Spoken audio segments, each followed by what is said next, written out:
अल्हम्दुलिल्लाह अल्हम्दुलिल्लाहि रब्बिल आलमीन वस्सलातु वस्सलामु अला मन काना नबिय्यन व आदम बैनल माइ वत्तीन व अला आलिहि व अस्हाबिहि अजमाइन अम्मा बाद फ़अऊज़ु बिल्लाहि मिनश शैतानिर रजीम बिस्मिल्लाहिर रहमानिर रहीम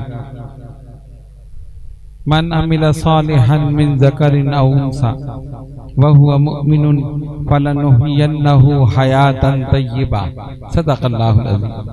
बारगाह रिसालत में दुरूद पाक का नजराना पेश किया। अल्लाहुम्मा सल्लि अला सय्यिदिना मौलाना मुहम्मदिन व अला आलि सय्यिदिना मौलाना मुहम्मदिन सलातन दाइमतन बिदवामिल मलिकिल हय्यिल क़य्यूम। खुदा बंदा मयस्सर हो ज़ियारत गौसे आदम की, खुदा बंदा मयस्सर हो ज़ियारत गौसे आदम की, दिखा दे आलमे रोया में सूरत गौसे आदम की। अबस ईमान की बातें सुनाता है मुझे वाइज़, अबस ईमान की बातें सुनाता है मुझे वाइज़। मेरा तो दीनो ईमा है मोहब्बत गौसे आदम की।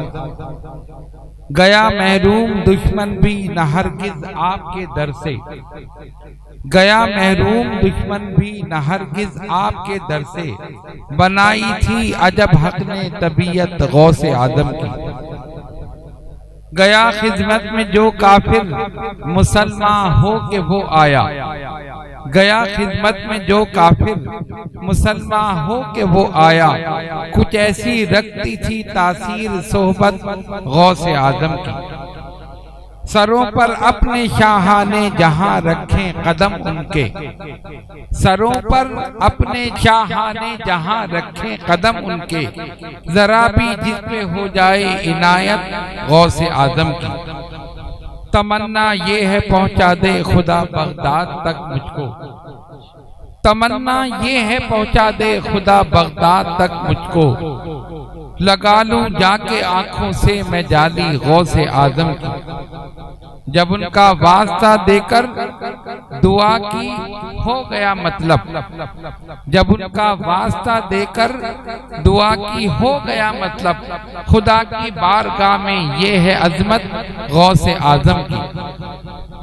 लिखा देखा है हुलिया आपका जब से किताबों में, लिखा देखा है हुलिया आपका जब से किताबों में। मेरी नजरों में फिरती है शबाहत गौसे आदम की। खुदा बंदा मयस्सर हो ज़ियारत गौसे आदम की। दिखा दे आलमे रोया में सूरत गौसे आदम की। आज बड़ी 11वीं शरीफ है और बगदाद में कल हो चुकी है। वहां की रौनकें और बरकतें रहमतें उनसे फैज़याब होने वाले वहां पर मौजूद हैं। अल्लाह तबारक व तआला हमें भी वहां पर पहुंचाए। आप देखते हैं कि जैसे जैसे वक्त गुजरता जा रहा है गौस के फैजान में इजाफा ही होता जा रहा है। अगर हम पिछले 8-10 साल या और उससे पीछे जाएं तो ये कैफियत नहीं थी जो आज है। इस तरह के काफले, इस तरह के कारवान, इस तरह के लोगों का जाना। लेकिन आज जब हम देखते हैं, खुद भी वहां पर 2 मरतबा हमारी हाजिरी हुई मुख्तलिफ सालों में, और वहां से जो तस्वीर, जो वीडियो, जो क्लिप वगैरह आ रहे हैं उसको देखकर अंदाजा होता है कि दिन ब दिन इजाफा ही होता जा रहा है। और बुजुर्गान दीन औलिया कामिलीन की शान ही यही है कि दुनिया वाले जब दुनिया से जाते हैं, जितना वक्त गुजरता है लोग उनको भूलते जाते हैं।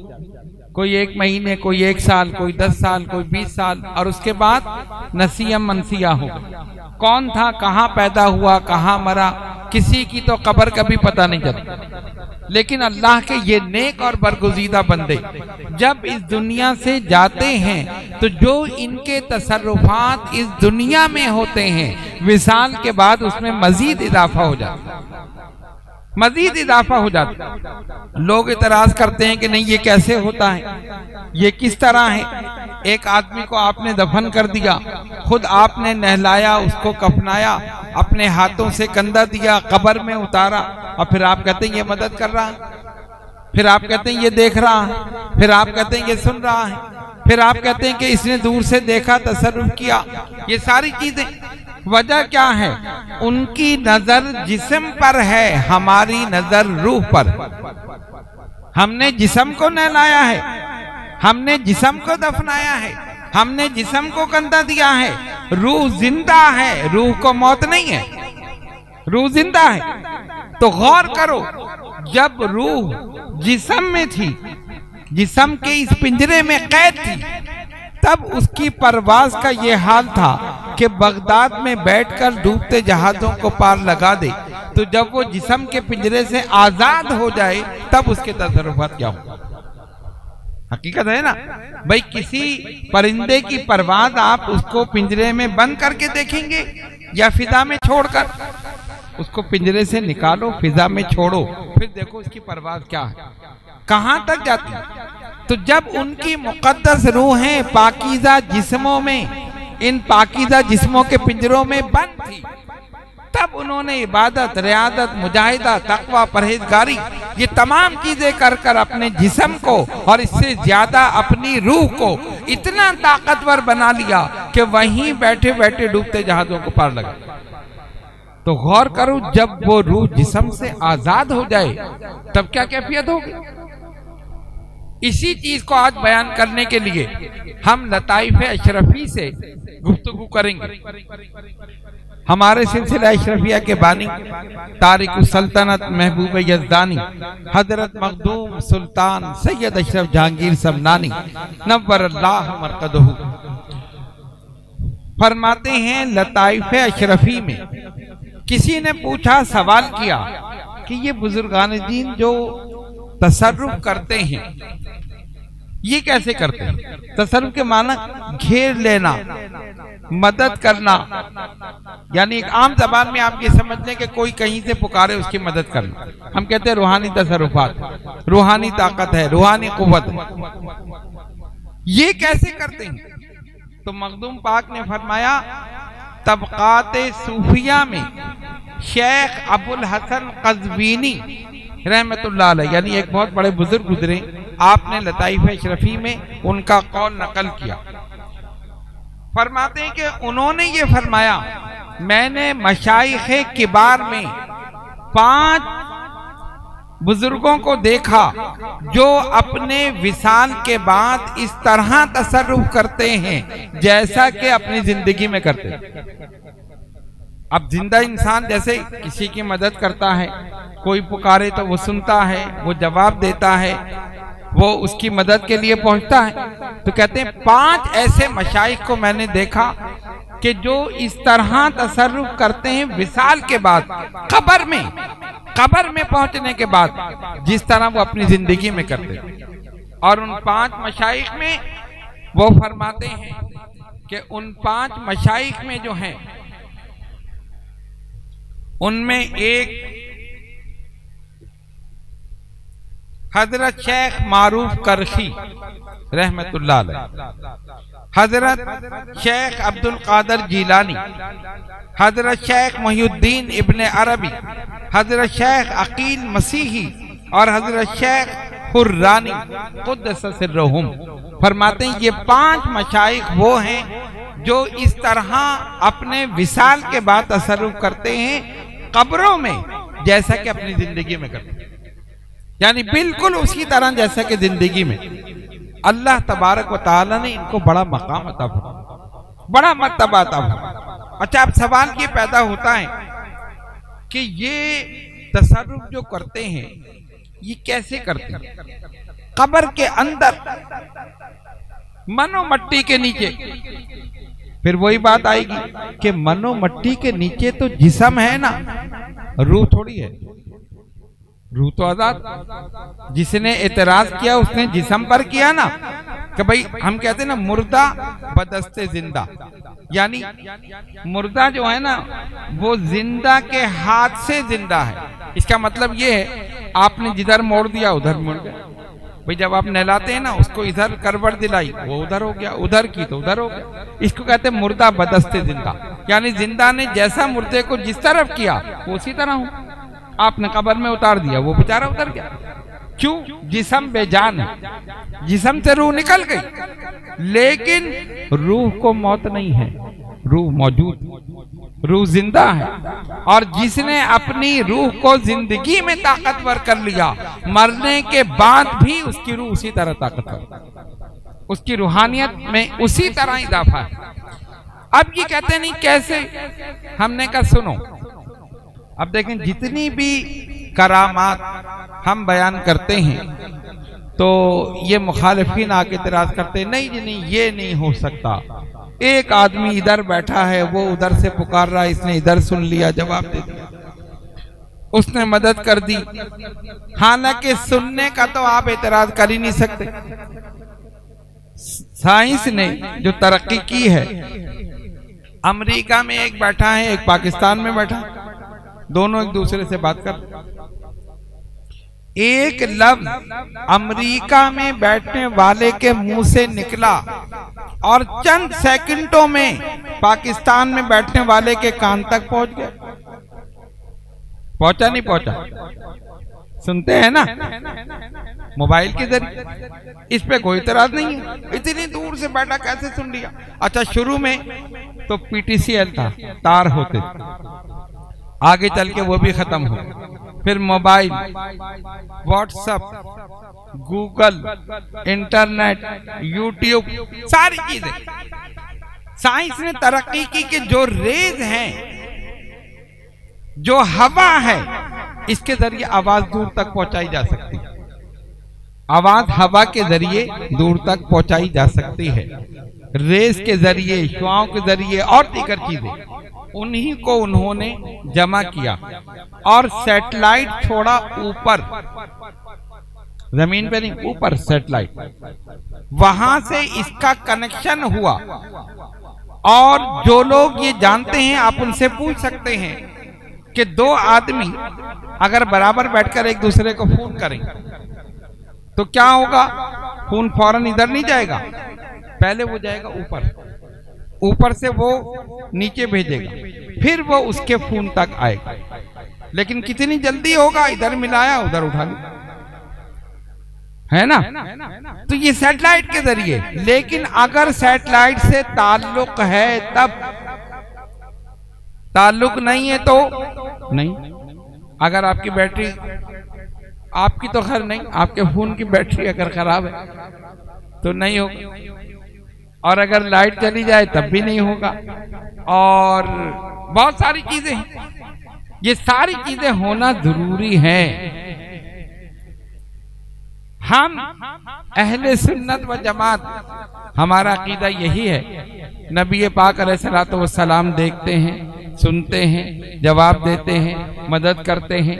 रसूल आजम के लिए भी हमारा यही अकीदा है और गौसे आजम के लिए भी यही अकीदा है, फारूक आजम के लिए भी यही अकीदा है, इमाम आजम के लिए भी यही अकीदा है। बात समझ में आई? उस वक्त ना मोबाइल, ना इंटरनेट, ना यूट्यूब, व्हाट्सएप, कोई जाहिरी जरिया नहीं, लेकिन फारूक आजम मिंबर रसूल पर खड़े होकर फरमाते या सारियतुल जबल, या सारियतुल जबल, ए सारिया पहाड़। ऐसा कैसे पहुंचाई आवाज? हवा के जरिए। हवा पर भी हुकूमत फारूक आजम। तो जब फारूक आजम की हुकूमत हवा पर है तो रसूल आजम की नहीं होगी? खैर वो बात फिर अलग चली जाएगी, मौजू अलग हो जाएगा। कहने का मकसद ये है कि ये सब रूहानियत को समझने में साइंस ने आसानी पैदा कर दी।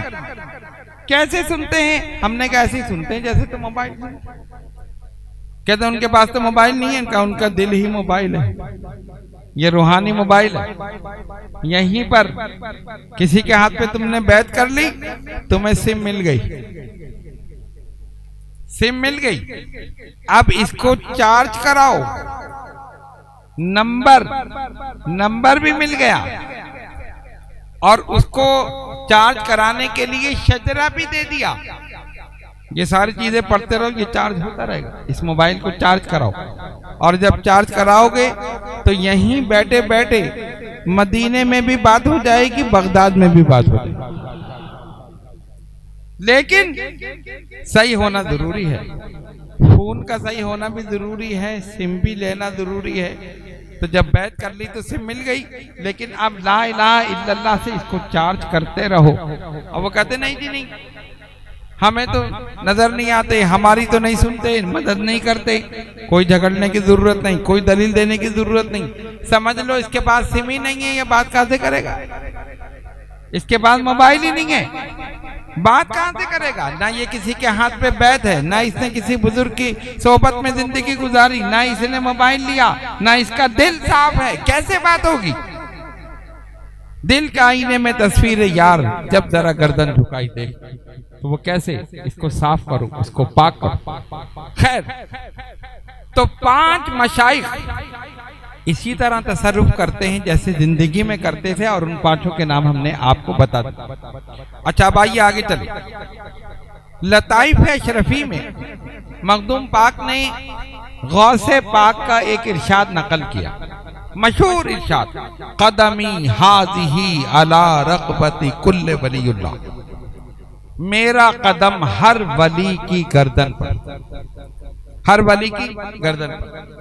मखदूम पाक फरमाते हैं कि गौसे आजम शेख हम्माद दब्बास रहमतुल्लाह अलैह की खिदमत में बैठे थे, बाअदब बैठे उनके इरशादात सुन रहे थे। और उसके बाद जब उठकर गए तो शेख हम्माद दब्बास रहमतुल्लाह अलैह ने जो दीगर और वहां बैठे थे उनसे फरमाया, ये शख्स जो गया है, ये अजमी शख्स, एक दिन इसका कदम हर वली की गर्दन पर हो, एक दिन इसका कदम हर वली की गर्दन पर। फिर फरमाते हैं कि फिर वो वक्त आया कि जब गौसे आजम ने अपने खिताब के दौरान बगदाद में मिंबर पर बैठकर फरमाया, कदमी हाज़िही अला रक़बती कुल्ले वलीउल्लाह, मेरा कदम आज हर वली की गर्दन पर।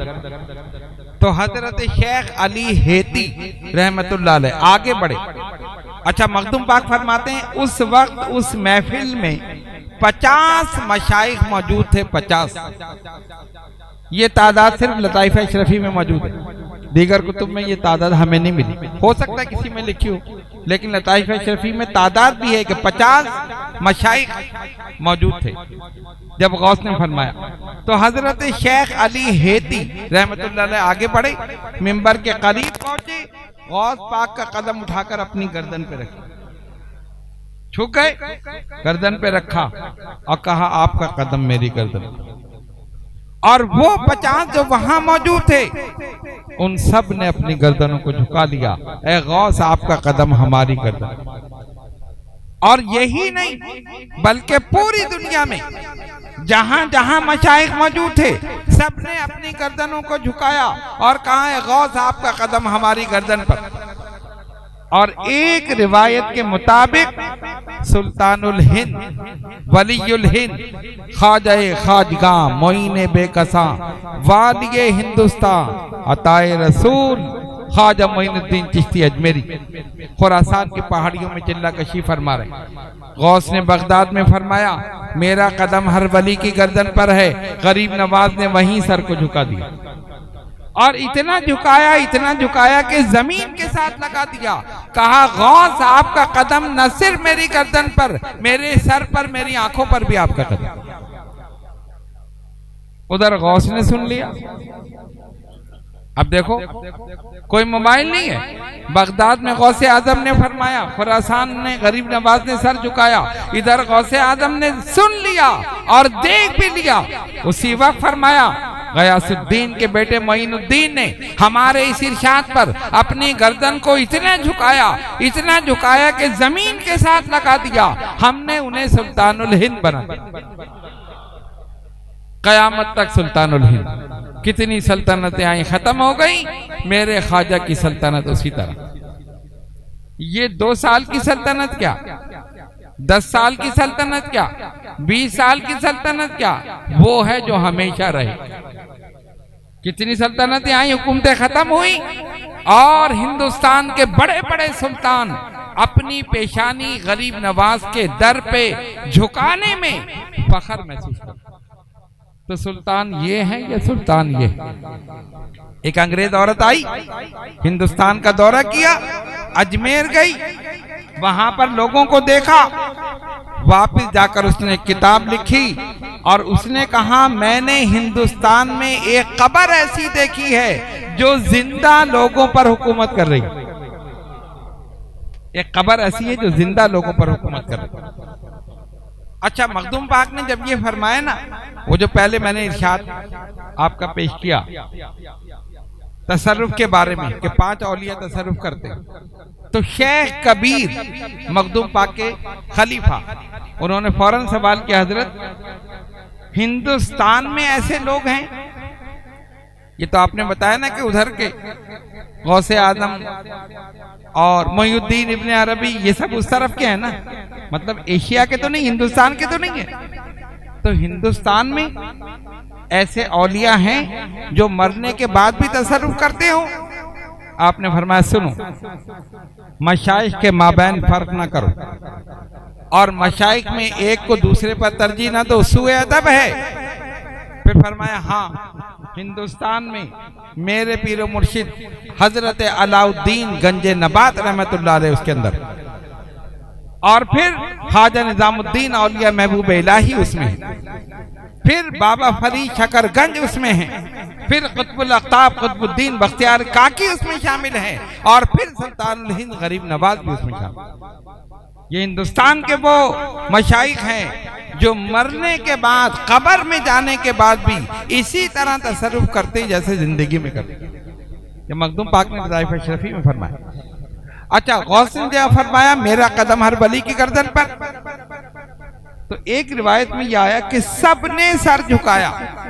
अच्छा, एक बुजुर्ग थे जिनका नाम था शेख अबू सईद कैलवी रहमतुल्लाह अलैह। वो कहते हैं कि मैं भी उस महफिल में मौजूद था जब गौस पाक ने फरमाया ना मेरा कदम हर वली की गर्दन पर। मैं उस महफिल में मौजूद था। कहने अचानक अल्लाह ने मेरे कल्ब पर एक तजल्ली जाहिर की, मेरा कल्ब रोशन हो गया और मेरी आंखों से हिजाबात हट गए। मैंने क्या देखा? नबी पाक अलैहिस्सलातु वस्सलाम तशरीफ ले आए। आपके साथ रिजालुल गैब है, आपके साथ मलाइकाए मुकर्रबीन हैं, और सरकार ने खलत गौसे पाक को पहनाई, मुबारकबाद दी, और जितने भी थे सब ने गौसे आजम को मुबारकबाद। गोया वहां से भी तस्दीक हो गई कि हाँ, गौस का कदम हर वली की गर्दन। अब जो मौजूद थे उन्होंने भी तस्दीक की, जो नहीं थे उन्होंने भी गर्दन को झुका लिया, जिस तरह के गरीब नवाज ने। एक साहब ऐसे थे बहुत दूर किसी इलाके में, उन्होंने कहा नहीं जी नहीं, मैं नहीं मानता, मैं इस बात को नहीं मानता, उनका कदम हमारी गर्दन पे क्यों? होते ना बहुत से ऐसे निकल आते, हालांकि सब मान रहे, जो मौजूद हैं हाजिर वो भी, जो गायब वो भी, और अपनी अपनी जगह सब गौस की आवाज को सुन रहे हैं। और गौस ने मोबाइल पे कहा था, व्हाट्सएप पे चलाया था, इंटरनेट पे नहीं, ऐसे बगदाद में मिंबर पर बैठे बैठे कह दिया, और आवाज कहां पहुंची? पूरी कायनात, पूरी दुनिया में जहां जहां वली मौजूद थे वहां वहां उन्होंने अपने सरों को झुकाया और गौस के इरशाद को माना। अब वो जो एक साहब थे उन्होंने कहा जी मैं नहीं मानता, इनका कदम मेरी गर्दन पे नहीं। ये भी गौस ने सुन लिया। अब आप देखिए, ये भी पता चल गया कि एक ने नहीं माना, बाकी सबने मान लिया। उसी वक्त आपने फरमाया अगर इसकी गर्दन पर मेरा कदम नहीं तो इसकी गर्दन पे खिंजीर का कदम फरमा दी। अब देखो, अल्लाह के वली की जबान से जो निकल जाए हो जाता है। एक औरत के इश्क में गिरफ्तार हो गए, और वो भी ईसाई। नमाजें छूटी, वजीफे छूटे, दीगर मामूलात छूटे, एक एक करके सब ऊपर से नीचे। इंसान मेहनत करता है ना, चिल्ला कशी की एक दर्जा मिल गया, इबादत की फिर दर्जा मिल गया, रियाजत की फिर दर्जा मिल गया, मुजाहिदा किया फिर दर्जा मिल गया, होते होते होते होते कहां तक पहुंच गया? ऊपर जाने में देर लगती है, नीचे आने में देर नहीं लगती। याद रखिएगा, नीचे आने में 1 मिनट भी नहीं लगता। और अगर यकीन नहीं आए तो ऊपर जाके देख लो। अभी जाओ ऊपर, सीढ़ियां चढ़ोगे एक एक, तब ऊपर पहुंचोगे ना, और वहीं से छलांग लगा दो, देर लगेगी, 1 सेकंड में नीचे। ठीक है, कोई करेगा नहीं, रहने तो खामखा मसला हो जाएगा। वैसे ही मान लेंगे, कह दीजिए हमें पता है।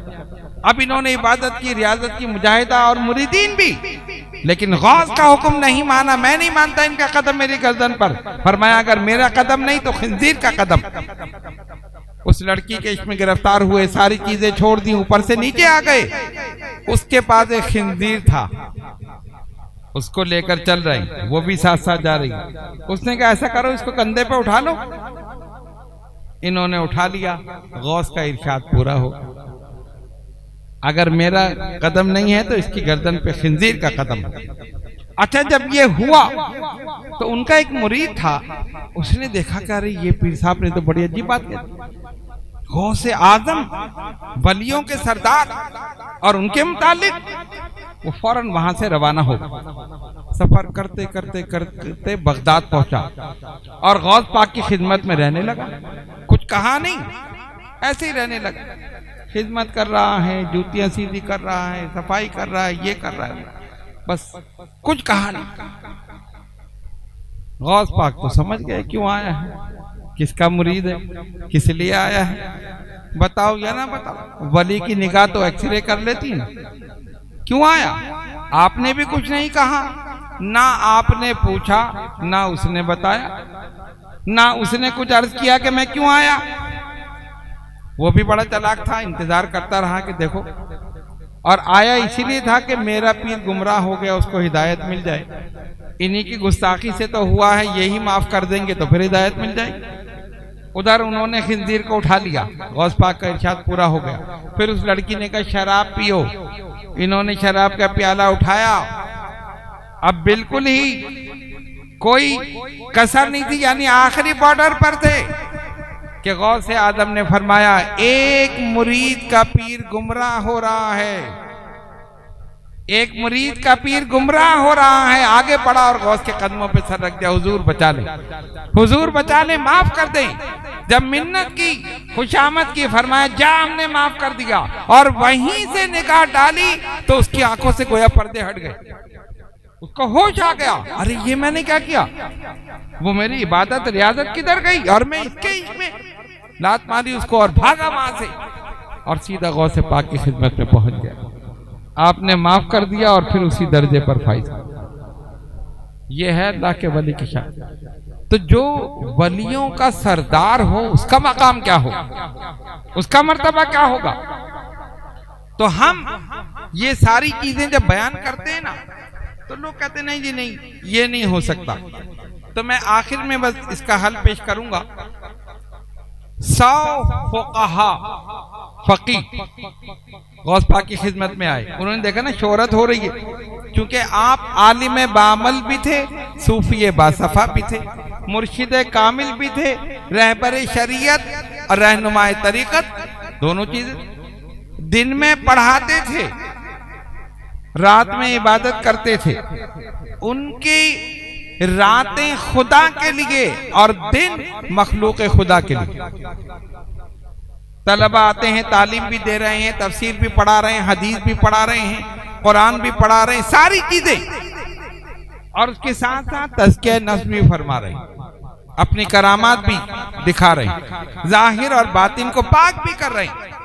तो वो जो फकीह थे उन्होंने कहा ये कौन है, इतनी इनकी शोहरत, इनके इल्म की शोहरत, आलिम तो हम हैं, हम फकीह हैं, हम फिक़ह जानते हैं। 100 फुक़हा आए गौस पाक का इम्तिहान लेने के लिए और अपने जहन में सवालात लेकर आए और आपके चारों तरफ ऐसे बैठ गए। क्यों आए हैं जी? कुछ पूछना है, कुछ पूछना है। अब देखो, पूछना जो होता है ना, वो भी दो तरह का होता है। एक तो वाकई पूछना होता है कि इल्म नहीं तो बता दे। एक होता है इम्तिहान के लिए पूछना। भाई उस्ताद शागिर्द से पूछता है ना, कोई सवाल पूछता है तो इसका मतलब ये नहीं कि उस्ताद नहीं जानता, वो शागिर्द का इम्तिहान ले रहा। बताओ ये क्या है, ये ऐसा है या नहीं है। तो एक सवाल होता है पूछना जो वाकई लाइल्मी की वजह से, एक होता है इम्तिहान लेने के लिए। तो ये सारे जो आए थे ना, ये इम्तिहान लेने के लिए आए गौस पाक का। 100 फुक़हा आए आपकी खिदमत में बैठ गए चारों तरफ अपने मसले लेकर। गौसे आजम ने एक नजर डाली और अपनी गर्दन झुकाई, कल्ब की तरफ तवज्जो की। आपके सीने मुबारक से 100 शुआएं निकली, उनके दिलों पर पड़ी और वापिस आ गई। जितने सवाल आते सब गायब हो गए, भूल गए, पता ही नहीं किधर गए। फरमाया पूछो। अब बैठे हुए कोई सवाल ही नहीं देने, सब कर लिया। फिर आपने खुद फरमाया, पहले से फरमाया सुनो, तुम्हारा ये सवाल था, उसका ये जवाब, दूसरे से का ये सवाल, ये जवाब, तीसरे से का ये सवाल, ये जवाब। सारे सवालात भी बता दिए और जवाबात भी बता दिए। ये है गौसे आजम की शान। अल्लाह तबारक व तआला ने इल्म लदुन्नी अता फरमाया। एक है ज़ाहिरी इल्म, एक है बातिनी इल्म, और ये दोनों इल्म नबी पाक अलैहिस्सलातु वस्सलाम से चले। हजरत अबू हुरैरा रज़ियल्लाहु ताला अन्हु ने फरमाया, मुझे सरकार से 2 इल्म मिले। एक वो के हुक्म था लोगों को बता दूं, तकसीम कर दूं, और दूसरा अगर मैं बताऊं तो मेरा ये हलक काट दिया जाए। उससे मुराद वही इल्म लदुन जो सीना बसीना चला आ रहा। वो किताबों में नहीं है, वो मदारिस में नहीं है, वो यूनिवर्सिटी में कॉलेजों में नहीं है, वो सीना बसीना, एक सीने से दूसरे सीने तैबा से मंगाई जाती है, सीनों में बसाई जाती है। इरफान की मैं होठों से नहीं नजरों से पिलाई जाती है।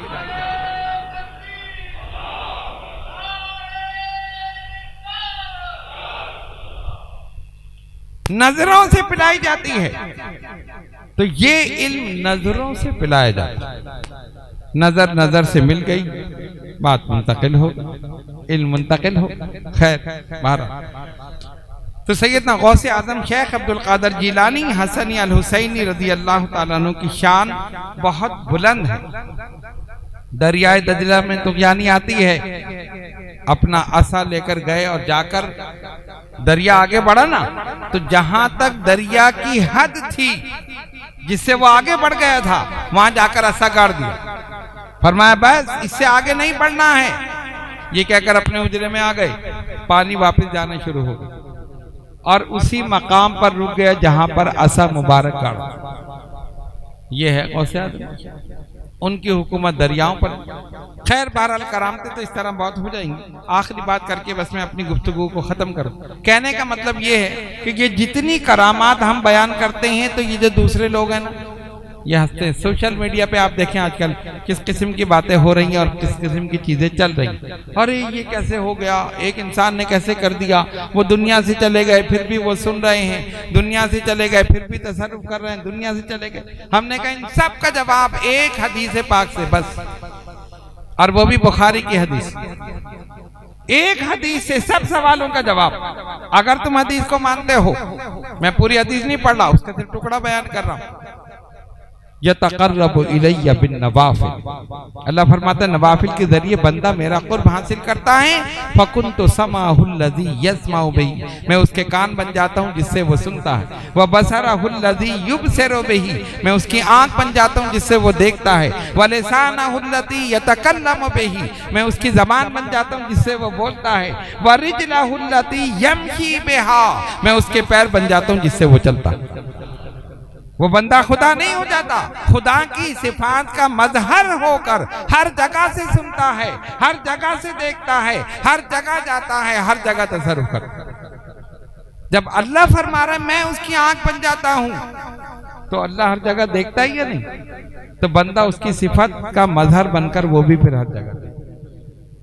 खुदा हर जगह तसर्रुफ कर सकता है, उसकी कुदरत है, बंदा उसकी सिफत का मजर होकर वो भी हर जगह तसर्रुफ करे। ये सारी चीजें मौजूद है। अल्हम्दुलिल्लाह अकायद अहले सुन्नत कुरान से भी साबित है, अहादीस से भी साबित है। इसी अकीदे पर कायम दायम रहिए। और सबसे बेहतर सूरत यह है कि मुखालिफीन की क्लिप, व्हाट्सएप, इन तमाम चीजों से परहेज करें। बहुत सारे पहले ये होता था कि जो जिस फन का माहिर है उसी में गुफ्तगू करता था, लेकिन हमारे पाकिस्तान में ये मसला है कि जो जिसके मुताल्लिक कुछ नहीं जानता उसी में टांग अड़ा रहा है। हर इंजीनियर प्लम्बर जो है वो लगा हुआ है कुरान और हदीस बयान करने में, उसको पता ही नहीं, कुरान पढ़ना ही नहीं आता, वो लगा हुआ। कोई इंजीनियर है, कोई प्लम्बर है, वो भी लगा हुआ है, लोग भी पीछे लगे, हाँ जी हाँ ये बड़े वो है, ये बड़ी मालूमात दे रहे। अरे देखो उसने पढ़ा कहाँ से, देखो वो कहाँ से सनद याफ्ता है, देखो वो शागिर्द किसका है, देखो वो दीन के मुतालिक जानता भी क्या है। नहीं, पीछे लगे हुए हैं। तो अपने अकायद को मत खराब कीजिए। उलमाए अहले सुन्नत जो मुस्तनद हैं उनकी तकारीर सुनिए, और जो आपके ज़हनों में कंफ्यूजन है अपने उलमा के पास जाकर सवाल कीजिए और उस कंफ्यूजन को दूर कीजिए। और अपने बुजुर्गों से अकीदत और मोहब्बत कायम रखिए। सच्ची मोहब्बत होगी, कभी गुमराह नहीं होगा। सच्ची मोहब्बत। एक आदमी खड़ा दाता साहब के मजार पर, मुझे दे दाता 10 रुपए, 10 रुपए मुझे दे, 10 रुपए का सवाल है। एक माँ से गुजर रहा था, 2 नंबर, उसने कहा अरे ये क्या शिर कर रहा है, जेब में से पैसे निकाले, ये ले मुझसे ले, ये क्या देंगे, ये तो मर गए, ये तो कब्र में गए, इनसे मांग रहा है, ये मुझसे ले। वो भी बड़ा पक्का था, उसने लिया और कहा वाह दाता, दिलवाया भी तो अपने मुनकिर से। खैर तेरी शान है, तेरी मर्जी है, जिससे चाहे दिलवा दे।